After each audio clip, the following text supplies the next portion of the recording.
देखो, बड़ी अंदर की बात है कि आप लोग दिन भर साधन करते हैं, लेकिन जब आप शयन करते हैं तो असावधान हो जाते हैं। बस वहां आपको समझना है, शयन का समय आप अंतिम समय समझो। उस समय इधर उधर देखो मत, इधर उधर चिंतन मत करो। बहुत सूक्ष्म बात है। आपकी रात पवित्र जाएगी, आपकी रात भजन में जाएगी, और आपकी रात प्रकाश में होगी, अंधकार में नहीं होगी। और ये गुरु कृपा से प्रारंभ में ही बात डाल दी गई थी कि सोने के समय जरूर बैठना है, शयन करने के पहले हमें बैठना है। कुछ बातें डिलीट करनी है, कुछ बातें पुनः स्थापित करनी है। बैठकर हमें अपनी दिनचर्या पर दृष्टि डालनी है। आज गलती क्या हुई, ये प्रारंभ में ही गुरुदेव भगवान संन्यास मार्ग में जिन्होंने हमें नैष्ठिक ब्रह्मचर्य का उपदेश किया था, उन्होंने ये बात डाल दी थी कि आपकी दिनचर्या कैसी हुई, आपको रोज जांचना है। उनमें से जो गलती हुई वो अपने दिमाग में बैठालना है। जो बातें आपके साधन के विरुद्ध है उनको नष्ट करना है।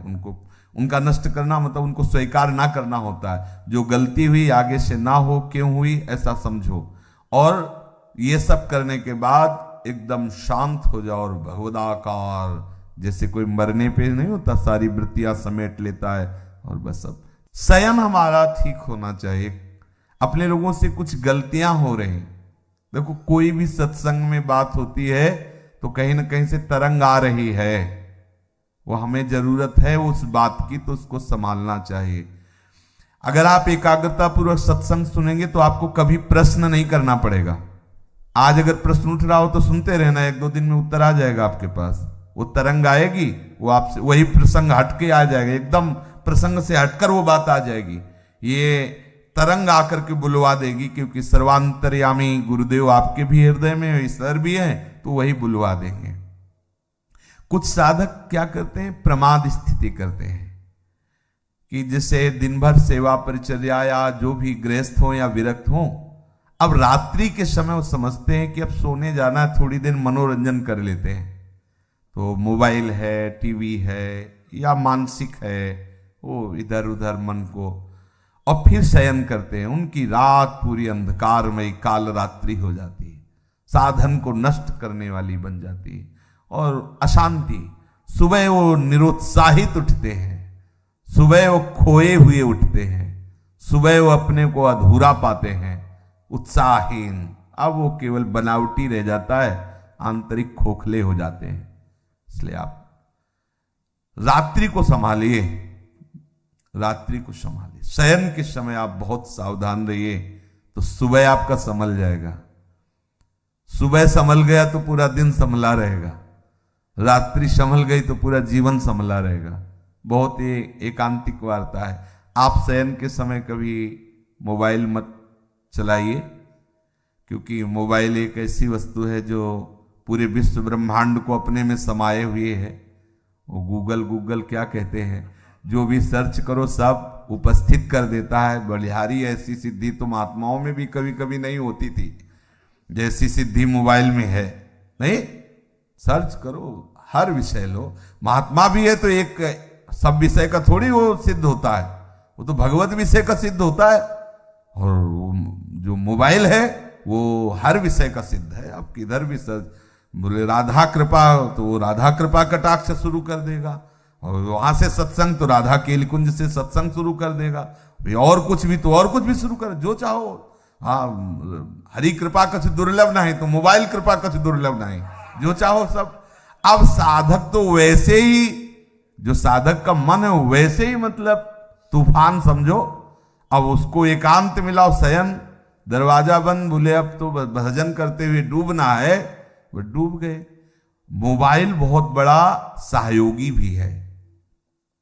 जैसे हम गुरुजनों के वचन उसमें रखे हुए हैं, सत्संग, तो आप अगर मान लो बहिर्मुख हो रहे हैं उस समय, अब कुछ सत्संग अपने रखे जाते हैं कि ये सत्संग हमारे लिए औषधि है। जैसे खांसी की अलग दवा, बुखार की अलग दवा होती ना, ऐसे ही अपने लोगों को भी अपनी डायरी में, जैसे ना कि जब साधक को काम सताए तो कौन से सूत्र चाहिए, वो अपने तय कर लेते हैं कि ये बात इसको नष्ट करने। जब साधक को क्रोध सताए तो कौन कौन से सूत्र, जब हमारे अंदर ऐसी, तो वो चीजें एक अलग होती हैं। तो मोबाइल मानो एक नई डायरी, उसमें आप अपना चयन कर सकते हैं कि 4 सत्संग शरणागति के हैं, 4 सत्संग ये वैराग्य के हैं, 4 सत्संग ये अनुराग के हैं। जब हमारा मन जहां विचलित हुआ तो ये हम सुन सकते हैं।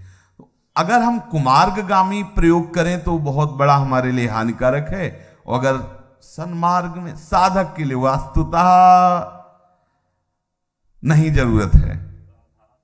अगर सही पूछो तो भगवत कृपा से नहीं जरूरत है।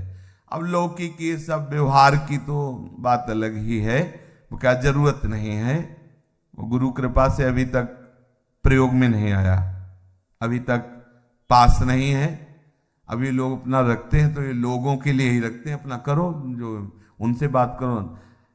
अपने पास नाम रूपी मोबाइल है, उसको सर्च करो, जिसकी जानना चाहो जान सकते हो, जो जानना चाहो जान सकते हो।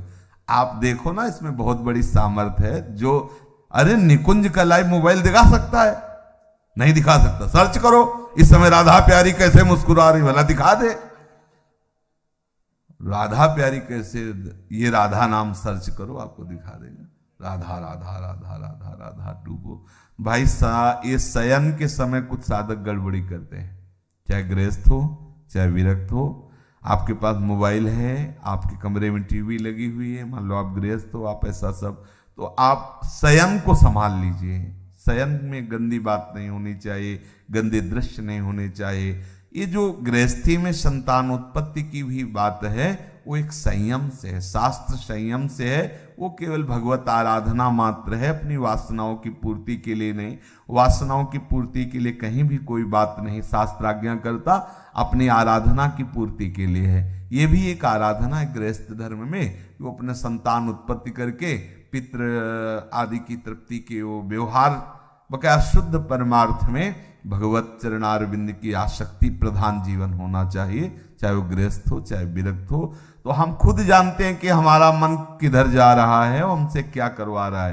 ये प्रार्थना है सब साधकों से, विनम्र प्रार्थना है कि आप अगर एकांत में ऐसा कुछ दृश्य देखते हो, ऐसा कुछ करते हो, तो आप ना करें।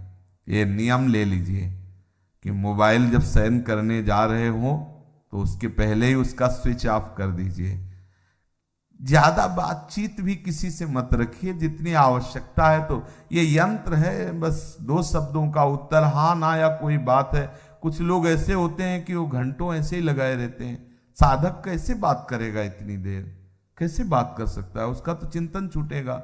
हाँ ना में उत्तर दे लो, चलो कोई अगर व्यवहार के लिए आपके पास यंत्र है। लेकिन किसी किसी को देखते थे चिपके ही रहते हैं इसमें मोबाइल में। हाँ और क्या ये है? छोड़, नाम जप कर, भगवत चिंतन कर, लीला कथा में डूब, ये क्या और उसमें लगे हुए है।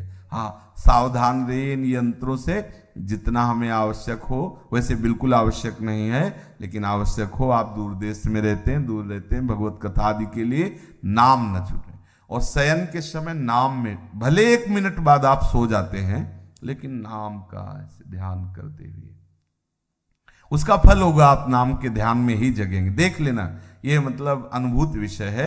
अगर नाम में आप डूबते हुए शयन कर रहे तो आप जागेंगे नाम। और नाम में जो डूब कर शयन करता है वो लीला में जाता है, वो भी निद्रा में नहीं जाता। पक्का समझना।